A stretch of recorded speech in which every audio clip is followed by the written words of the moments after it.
In our everyday life, we witness microfluidic phenomena all around us. One of the most common phenomena is capillary action.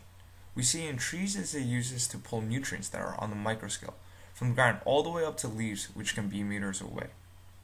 We also see this action when bricks, which are porous solid materials, start to absorb water after it rains. Capillary action relies on the balance of two main forces, cohesion and adhesion.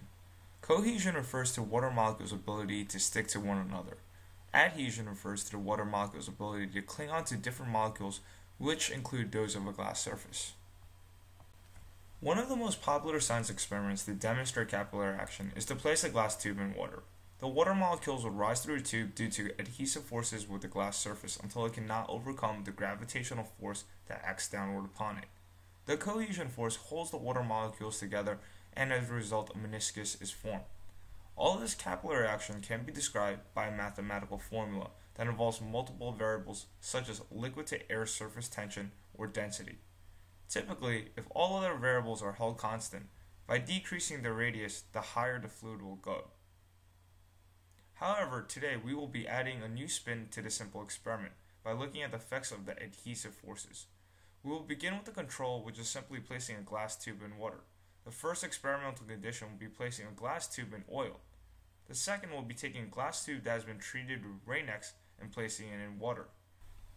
Rain-X is a hydrophobic polymer, so our hypothesis is that the height of the meniscus should be much shorter. The last experimental condition is taking Rain-X treated glass and placing them into oil.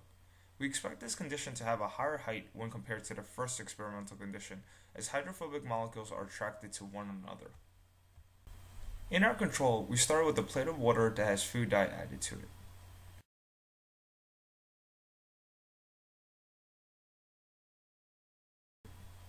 We place the glass tube in it, and as you can see, the water rises to 2.0 centimeters.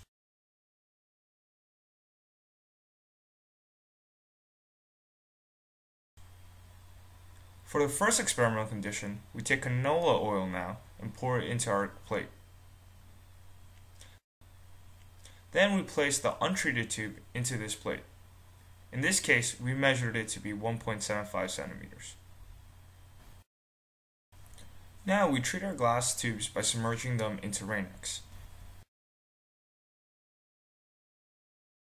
However, to make it easier to observe how much Rain-X is being drawn up the glass tube, we add food coloring to the Rain-X. We treat the glass tubes in Rain-X for 20 minutes, then air dry them for 20 minutes.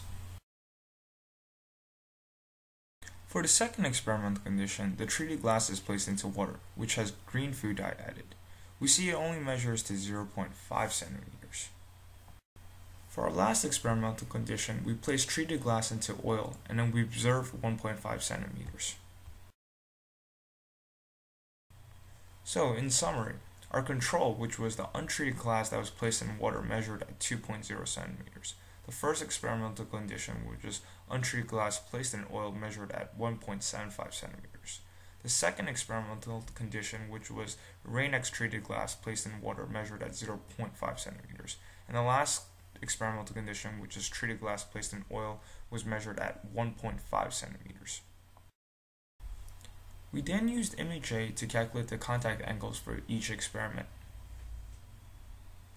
With these values, we were then able to measure the surface tension. Ideally, the liquid to air surface tension should remain relatively the same. However, due to the nature of the experiment and lack of optical equipment, it is understandable how the value came out different. As for our hypothesis, in the Rain-X treated tubes, the height of the meniscus was much lower. The water molecules are repelled by the hydrophobic surface, thus reducing the adhesion forces. However, the expected results in our experiments with oil were different than our original hypothesis. We expected a higher meniscus in the Rain-X treated tube, but the values were actually less. This was further examined, and we noticed when adding Rain-X and oil together, it began to emulsify. This would explain the low result in height as the oil and Rain-X molecules repel each other. From these experiments, we have further examined an aspect of capillary action. Capillary action can be crucial for any microfluidic designs. It allows the transport of liquids without an external source of power. We have demonstrated that we can tune the capillary action by adjusting the adhesive forces. Thank you.